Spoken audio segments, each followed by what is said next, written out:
Ma olen põllumees ja ma harin maad. Nii et mis on minu eesmärk?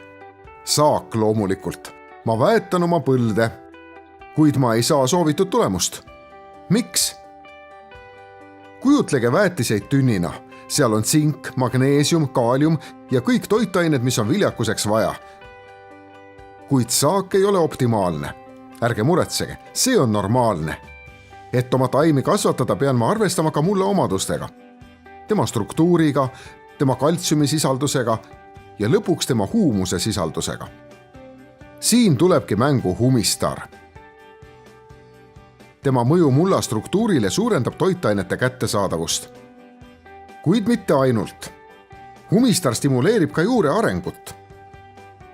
Need 2 toimet suurendavad oluliselt toitainete omastamist taime poolt. Saladus seisneb imendumises.